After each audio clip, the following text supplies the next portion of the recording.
Welcome to TaxLawGH and welcome to our video on business income determination or the determination of income tax for companies. We're looking at the principles that are applicable and what you need to know.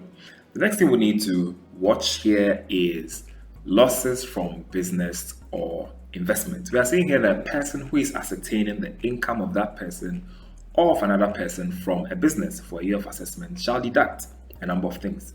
You can deduct something called an unrelieved loss, which is a loss you have made in the past year that you have not been relieved of, and I'll explain that very soon. If you are in a specified priority sector, you can bring forward or carry forward 5 years worth of losses. Then if you are in any other sector, you can bring forward 3 years worth of losses. What does this mean practically? Let me give you an example. You are a company. You start business in Ghana. Things are not going well for your company. So in the first year, you make a loss, $100,000. Second year, you make another loss of $100,000. In the third year, you make a profit of $100,000. What the law is saying is because you have 2 previous years of losses, we will allow you to bring forward the loss of now combined $200,000 to reduce your $100,000 to zero, and you actually have an extra $100,000 you can carry forward until you exhaust all your losses. Then we begin to start making you pay taxes. That is the concept of unrelieved losses. For businesses that have made losses in previous years, they are allowed to carry forward those losses. And we are saying that if you are in a priority sector, you can actually carry forward losses for 5 years. Take losses forward for 5 years. If you are in other sectors, you can carry forward your losses for 3 subsequent years. Now we are saying despite the above, and this is quite technical but very important to know. I'm saying despite the above, which says you can carry forward your losses for 5 years in priority sectors, which we'll look at very soon, and all other sectors for 3 years. We're saying where a person makes a loss, right? And if the loss were a profit, or in other words, where a person makes a loss, and we assume for a second that that loss were a profit, then that profit would have been taxed at a reduced rate. Then the loss shall only be deducted in calculated income taxed at the same reduced rate, a lower reduced rate, or an exempt amount. Let me explain further. Let's say, because we'll look at things like the locational tax incentives. If you are located in other parts of Ghana, outside the regional capitals, and you're a manufacturing company, you are generally entitled to a 50% income tax rebate. So instead of paying 25%, you probably end up paying 12.5%. What the law is saying here is that because if your loss were a profit, your profit would have been subject to a reduced rate anyways. So the loss can only be carried forward to reduce income that will be taxed at the same reduced rate, in this case 12.5%, a lower reduced rate, or an exempt amount. In other words, you cannot carry forward losses that arise from a reduced rate income to reduce or offset income that will be taxed at a higher rate. So let's say this same company has a segment that is partly into manufacturing, subject to the reduced rate of 12.5%. Then they carry forward the same loss into their other segments that is taxed at 25%. You cannot do this because that loss is only capable of being used to reduce profits that are only at that same reduced rate, a lower reduced rate, if any, or an exempt amount. The next one is if the loss were a profit and that profit would be exempt from tax, you can only deduct this loss in calculating the exempt amount. So let's say in the same example, you are in an industry where you are exempted from income tax. You make a loss. You want to carry forward a loss. Now, you want to carry forward a loss to offset a gain from a business that is taxable. You can't do that. We are saying you can only offset losses against profit that will be ordinarily exempt from income tax. It's only fair. We are trying to match your losses to your profits such that you cannot bring losses that arise from an exempt business into a taxable business. That is a concept here you need to know.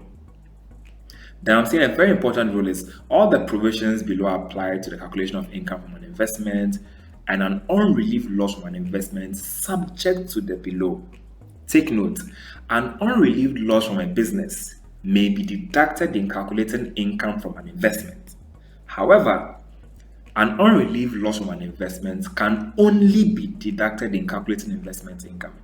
In simple words, if a company has a loss from a business and a loss from an investment, the company is allowed to use the business loss to relieve themselves from both business and investment income.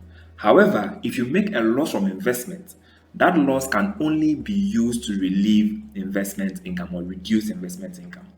In other words, if a company has both business income and investment income, and they make a loss from the business, but they make a gain from the investment, the law says the company can use the business loss to go and reduce the investment gain and only pay tax on the difference. However, at a very basic level, if a company makes a gain on the business income side and makes a big loss on the investment income side, the company cannot say they are using their investment loss to come and offset their business gain and only pay tax on the difference. So here the rationale is you can use business losses to offset both business income and investment income, but you can't do that on the investment income side. Investment losses can only be used to reduce investment income. Remember this. It's only fair that we don't allow people to enter into strange investment transactions, make huge losses, and then come and use those investment losses to reduce their business income. It's just not fair. So unless the context otherwise requires, a loss here means any amount that is calculated as the excess of the amounts deducted in calculating your income from the money you made. This is simple accounting concept. If you are in business and all your sales, all the revenue you made is 100,000 and it cost you 200,000, or your expense was 200,000, it means what? You made a loss of 100,000 because you spent more than you earned. That's all it means. Unrelieved loss means the amount of loss that you've not deducted yet in calculating your income. So we've not relieved you of your loss, so you can carry forward. If you're in a priority sector for 5 years, if you're in all other sectors for 3 years. Who does the law refer to as a priority sector? So this can be found in Regulation 19 of LI 2244. It says that the following are priority sectors for the purpose of carrying forward unrelieved losses for 5 years. So minerals and mining operations can carry forward losses for 5 years. Petroleum operations can carry forward losses for 5 years. Energy and power business, manufacturing business, farming business, agro-processing business, tourism business, and information and communication technology businesses. All of these businesses are deemed by the law to be priority sectors, and they can carry forward their unrelieved losses for 5 years. If you are a business not in this list, then you can only carry forward your losses for a period of 3 years. They have given some definitions of what these businesses mean. So energy and power business means a business that is engaged in power generation. So if you're not generating power, you're not an energy and power business. We don't want people who are developing apps that will, let's say you're a business that develops apps and the app tells you how much energy you are consuming. You might think you're an energy and power business, so you want to carry forward your losses for 5 years. The law says you must be engaged in actual power generation to be deemed as an energy and power business for the purpose of this 5-year carry forward provision. Who is an ICT business? An ICT business is a business that is engaged in software development. So I'm sorry if you are into the sale of hardware, if you're into the sale of computer devices, you do not qualify as an ICT business. You must be a software developing company or a software development company. The next is, how does the law define a tourism business? It means an operator of a tourism enterprise registered and licensed by the Ghana Tourism Authority in accordance with sections 25 to 27 of the Tourism Act of 2011, Act 817. So remember these definitions. Remember the companies that are deemed by the law to be priority industries or to be in priority sectors. And remember that they can carry forward losses for 5 years, and all those in other sectors not listed will be able to carry forward losses for 3 years. Let's look at some rules for the taxation of companies. We are saying here that a company is liable to tax separately from its shareholders, and this is true. A company is a separate legal entity, another separate legal entity concept. So a company and its shareholder will not be one, so a company will pay its tax separately from the shareholders. We are saying an amount that is derived and an expenditure that is incurred jointly or severally by the managers or shareholders for the purpose of a company is deemed to be derived or incurred by that company, even when that company lacks the legal capacity to derive that amount or incur that expenditure. So we are saying that here, regardless of whether or not a company has the legal capacity to enter into certain contracts, to perform certain acts, to derive certain incomes, or to incur certain expenditures, as long as the managers of the company or the shareholders of the company act jointly and severally to incur those amounts or to derive those amounts or incur those expenditures, the law would deem it such that it's as if the company has derived that income or incurred that expenditure. So take note, managers and shareholders who act jointly and severally can bind the company by their actions. And the law will act as if it's the company that derived those incomes or incurred expenditure. It's very important. Also, an asset owned and the liability owed jointly and severally by the managers or shareholders for the purpose of a company is deemed to be owned or owed by that company, even when that company lacks legal capacity to own that asset or owe the liability. So if the managers and shareholders jointly and severally go for a loan, a huge loan on behalf of the company, whether or not the company had legal capacity to take on that amount of liability, to take on that amount of debt, the law would deem the company as actually having taken on that debt, or if it's an asset, having owned that asset. We are saying that subject to the provisions of the Income Tax Act, all activities of a company are treated as conducted in the course of a single business of that company. Then also a person shall give effect to an arrangement between a company and the manager or shareholder of that company. Let's look at some rules for the taxation of shareholders. We are saying that, don't forget that in general company law, a shareholder is a member of a company, or if it's someone who holds equity shares, then a part owner of the company entitled to what? Voting rights at general meetings, among other rights they may have. Subject to the below exception, a resident company which pays a dividend to a shareholder shall withhold tax, and we will see this in a topic on withholding taxes, on the amount of dividend, right? So when you are paying someone, if a company is paying a shareholder dividend, they are required to withhold tax on that payment. But I'm saying the exception here is that a dividend paid to a resident company by another resident company is exempt from withholding tax where the company that received the dividend controls, indirectly or directly, at least 25% of the voting power of the company which paid the dividend. There have been different exam questions on this concept, both at the ICA Ghana level and the CIT Ghana level, where they asked students to advise an investor on which company to invest in. So they used interesting numbers such as buying 30% in a company and buying 20% in a company. Which one would you invest in?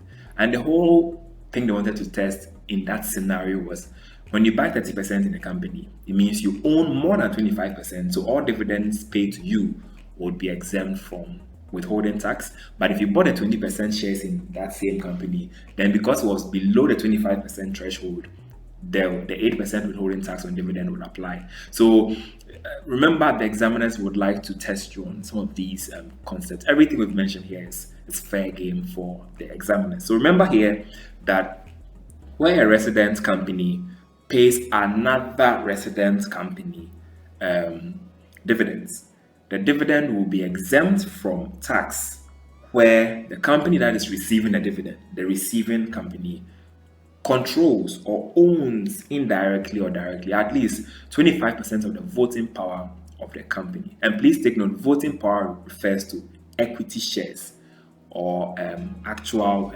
equity shares. Yeah, we are saying that the above exception does not apply to a dividend which is paid to a company by virtue of its ownership of redeemable shares in a company. So if you own redeemable shares, generally redeemable shares are not deemed to have voting rights, or they are not deemed to have the right or the power or the weight that equity shares ordinarily carry. So if you own even 100% of redeemable shares, we don't care, it doesn't enjoy the exemption. It must be shares that have voting power, which will be typically be your equity shares. I think also it doesn't apply to a dividend. That is a result of a recharacterization under the law, either by the arm's length standard or income splitting. The law gives the commissioner right to do some recharacterization within the law. We'll look at them when we come to tax planning. So for now, just know that as long as it is not an actual dividend paid or an actual dividend that is paid as a result of equity shares, then the exemption will not apply. So remember, it's 25%. It must be between two resident companies, and the company receiving the dividend must control, either directly or indirectly, at least 25% of the voting company of the company, the voting power of the company making the dividend payment is very, very important.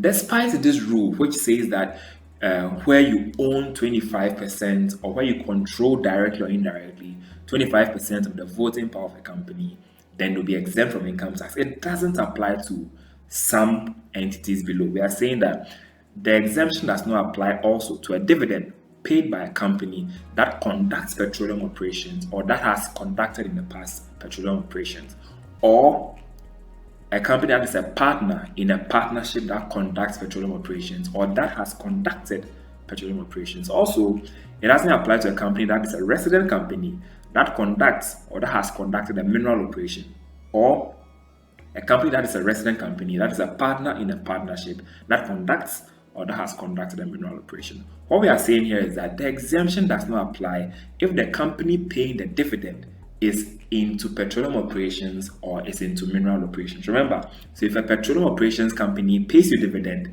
whether you own 25% or 30% or 100%, they will still have to withhold tax on dividend because this exemption doesn't cover them. Same goes for a mineral operation. If you invest in a mining company and they declare and distribute dividends for the period, they will still have to withhold tax on you because the exemption for 25% does not apply to both petroleum operations and mineral operations. Remember this, it's very important.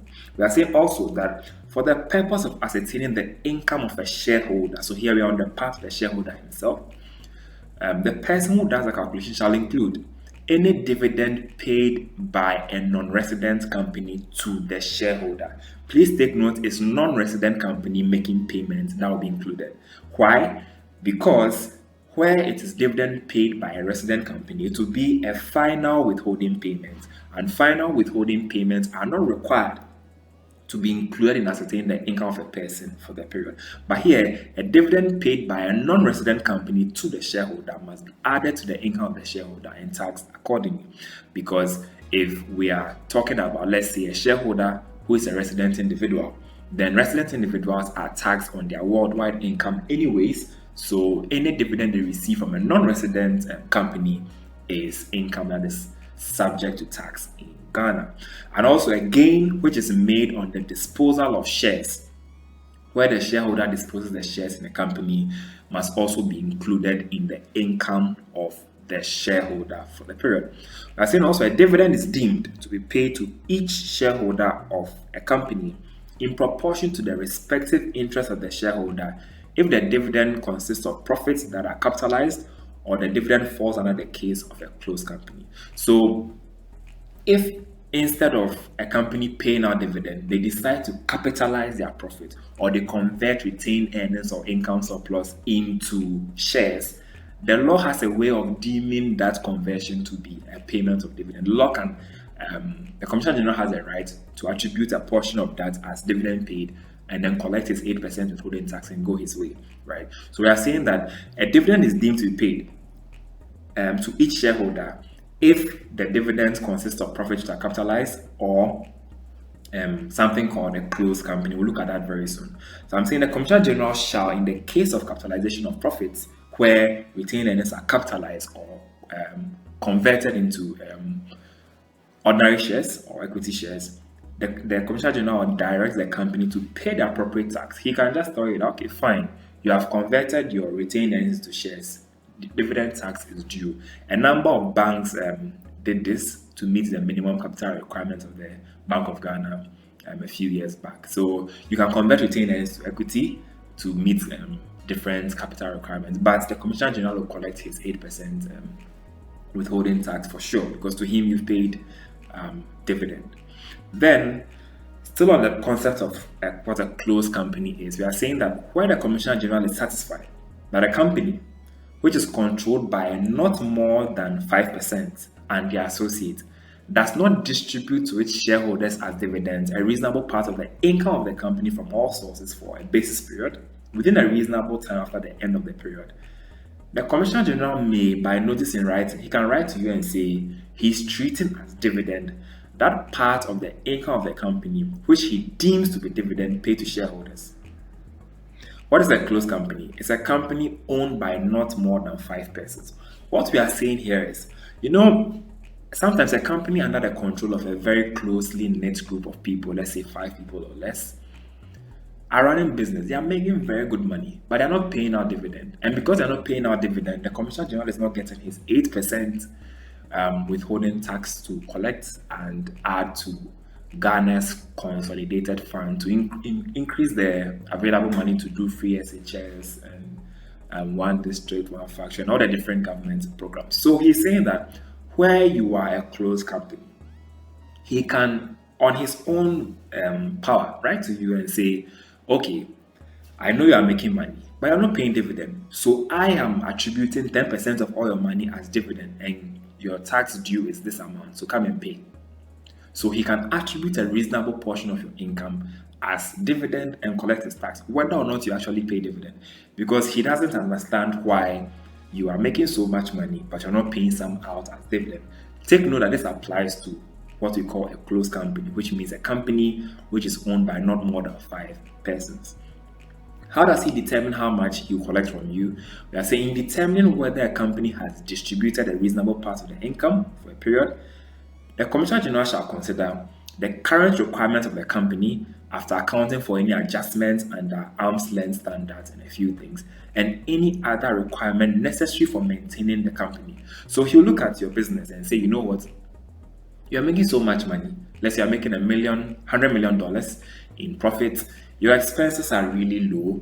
So if I even take 20% of all of this and deem it as dividend, you still have enough money to maintain or sustain the business. So he does some considerations before declaring how much is dividend. But closed companies are the risk of having a declared amount of a proportion of their income being declared as income. So it's very important that you remember this principle.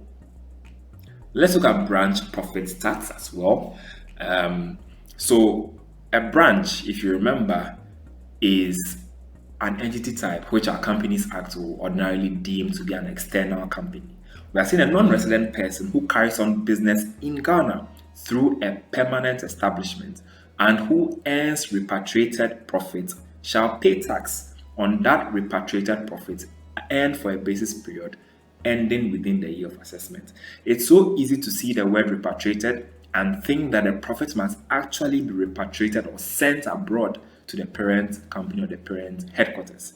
But that's not the case. The law says that a non-resident person who has earned repatriated profits as mentioned above shall pay a final tax on the gross amount at a rate of 8% within 30 days after the end of the basis period. So when your basis period ends, you have roughly a 30-day period to go and pay your branch profit tax if you are a branch. We are saying, for the purpose of the above, a person shall treat the portion of the net profit of the resident person which corresponds to the interest of the non-resident shareholder as repatriated profits and as dividends, distributed in accordance with the respective shares of the non-resident. This wasn't so clear in section 60 of Act 896. So LI 2244, which is the income tax regulations, came to provide some further clarity on branch profit tax. And it says that the earned repatriated profit of a non-resident person is the net profit after tax. So when you pick a branch and you compute their accounting net profit and you less taxes, the figure that is left after tax is all deemed to be repatriated. What it means is whether or not you take that whole net profit after tax and send it to the headquarters, the law deems it as repatriated and will take their 8% branch profit tax. Remember this. This is very, very important. So we've looked at so many things here. Let's try and summarize all of these different principles and concepts. We're saying the income of a person from a business for a year of assessment is the gains and profits of that person from the business. We know this.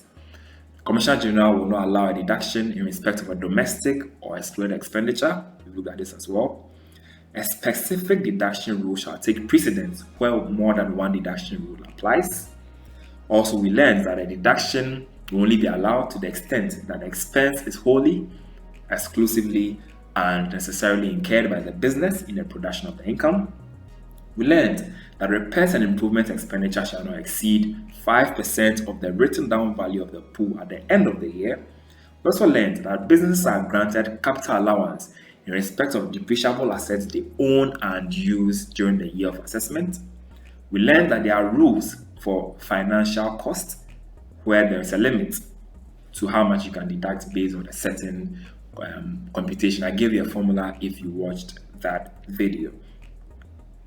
Then we are seeing an unrelieved loss of a person in a specified priority sector can be carried forward for 5 years. Those in other sectors not deemed as priority can only carry forward losses for 3 years. Then we are seeing also that a dividend paid to a resident company by another resident company is exempt from tax where the company that received a dividend controls indirectly or directly at least 25% of the voting power of the company that paid a dividend. I'm saying here that please remember that there are exceptions. Number one, it's not all types of shares. Redeemable shares will not apply, and it's not all types of companies. Mining companies and petroleum companies will not be covered.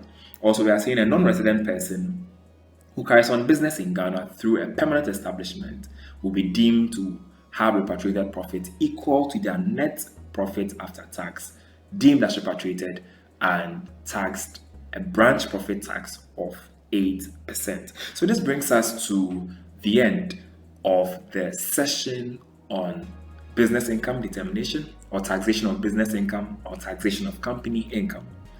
At this point, we'll move on to our subsequent sessions. Probably look at what we do next. We'll look at something that will interest you for sure. But as usual, don't forget to hit the like button and to share this video within your network. I'll catch you in the next video.